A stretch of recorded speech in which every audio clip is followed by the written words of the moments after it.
The music industry has been taking advantage of artists for years, and this time a casualty of Oliver Tree may have been the ultimate price. Not long ago, Oliver Tree was exposing the music industry for the wrongdoing and mishandling of his own record. We're sure that this upset many within the industry, and many are wondering if that actually led to the helicopter crash that just happened 2 days ago, which ultimately took his life. As we dive in, I'm drinking my morning coffee. As always, let me know what you're drinking this morning as you watch the video. Thank you guys so much for subscribing. Now, let's dive in. Just 2 months ago, Oliver Tree posted this video to his social media, giving fans an update on his album.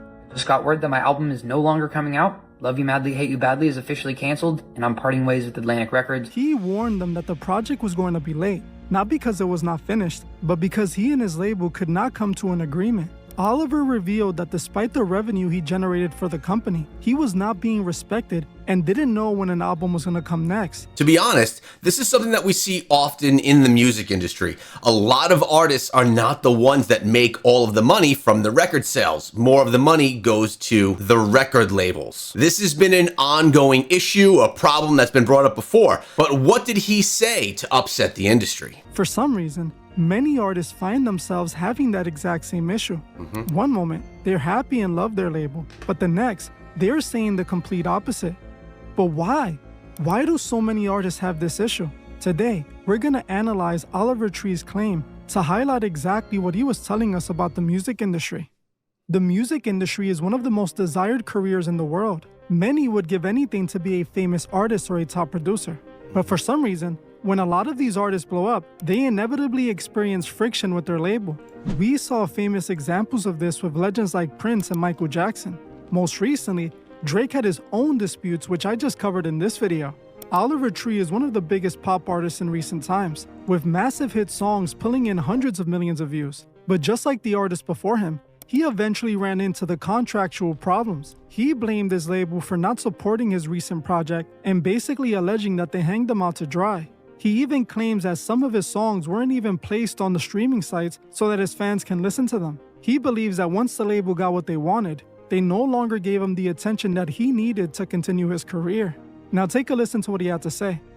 I just got word that my album is no longer coming out. Love You Madly, Hate You Badly is officially canceled, and I'm parting ways with Atlantic Records. Behind the scenes has been nothing short of a nightmare. I have no marketing budgets for music videos, no digital ad spend. Nobody really cares in the building, it seems like. I made a lot of money for Atlantic Records, and they don't seem to remember that.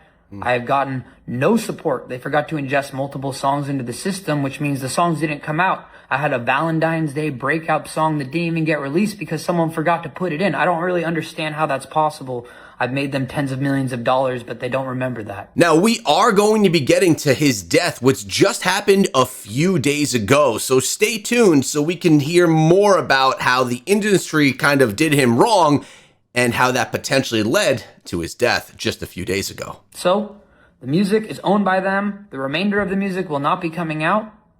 I will always continue to make music. Thank you for everyone who's supported me. I can't wait to release more music at some point at a later time, but for now, there is nothing on the horizon. I'm so sorry, and I love you guys. Thank you. Oliver brought up the exact same complaints we heard constantly. He felt that after the executives got what they wanted from him, they just brushed them aside. This instantly reminds me of Angie Stone's situation, who accused her label of mishandling her career and refusing to make things right. I soon found out that one of the biggest companies that I was with, Universal Music, it's the second part of the ugly truth. We began to research things to check on my royalties and my statements and things that of that nature, only to find out a lot of my publishing, a lot of my royalties, my mechanicals, they have all pretty much been stolen. They've taken pretty much everything. They've stolen, I won't say stolen, but they have taken all the monies that were due to me. They have basically absorbed in that company. You only knew how much money they have taken from me, how much they have stolen from me. Money that I'm supposed to be, I should have been able to retire 20 years ago with the money I've made, supposedly.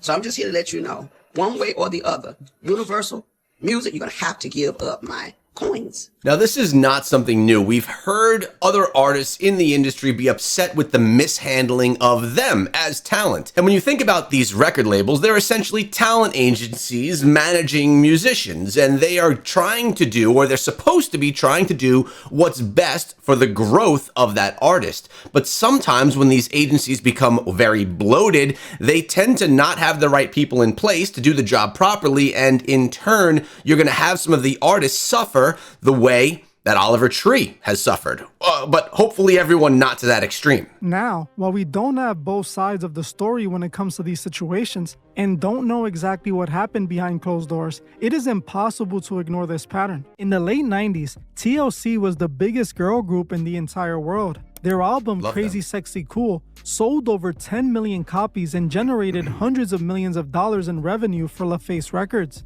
While they were the biggest stars in the world and appeared to be living the dream life, behind closed doors, the group was completely broke. The executives were getting rich, but the members of TLC were forced to file for bankruptcy. It was not exactly what you would have wanted it to be, but this proves it. What's not on? Step on it. I'll tell it. We're not going to sugarcoat anything anymore. We've been quiet long enough. Can I get an amen? Amen! All right. All right. Well, I'll put it to you this way. We are the biggest selling female group ever. 10 million albums worldwide. We have worked very hard.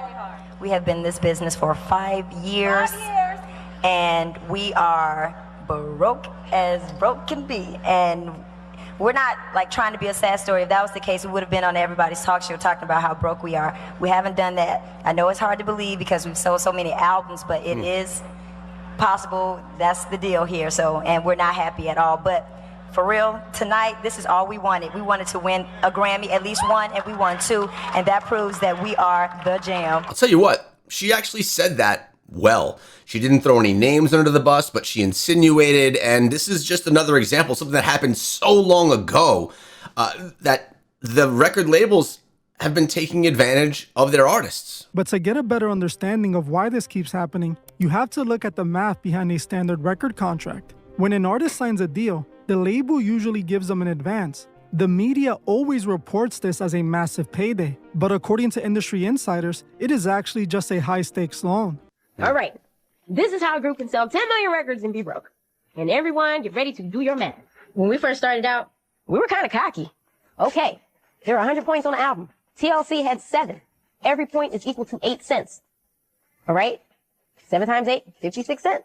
But as time went on, we learned a lot. That means every time an album gets sold, TLC gets 56 cents. So 10 million records, $5.6 million. Seems like a lot of money. Well, it's not a lot of money when the record company has spent $3 million to record your album. And in the record business, we pay all costs back to the record company. We pay recording costs, video costs.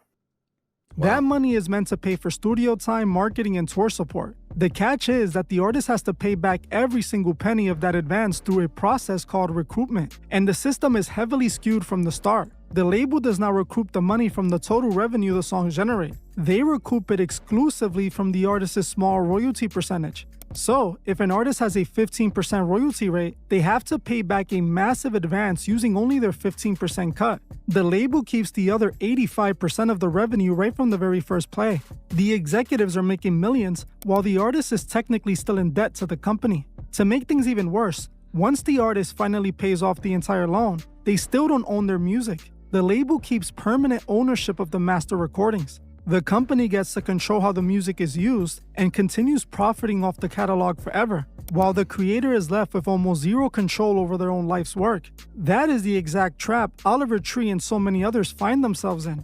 And that's exactly why so many artists speak out about the same thing.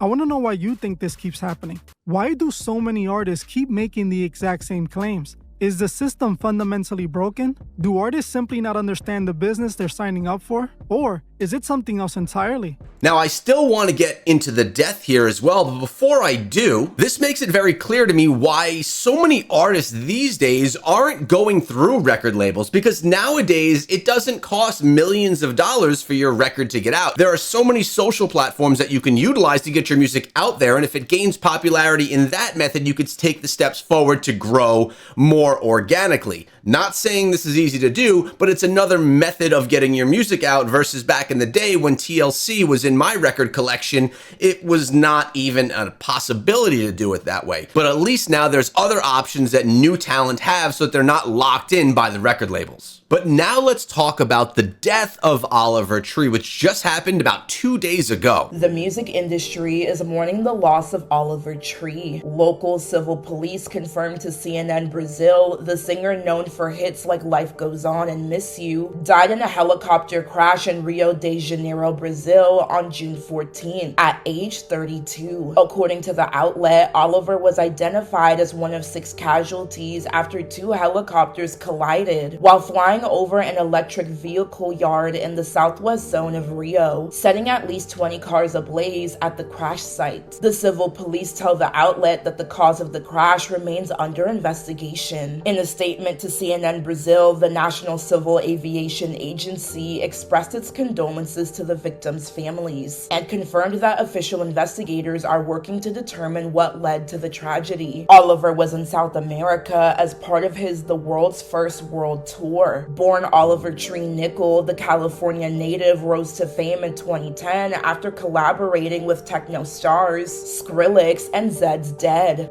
Now, obviously, people are saying that this was actually not an accident, that the music industry was trying to get rid of Oliver for the exposure that he was giving all of us regarding the industry. Now, of course, there are no facts about that as of yet, but I'm curious on what you guys think. Let me know in the comment section below. Thank you guys so much for watching, and to dive deeper into these kinds of stories, check out this video. I'll see you guys over there.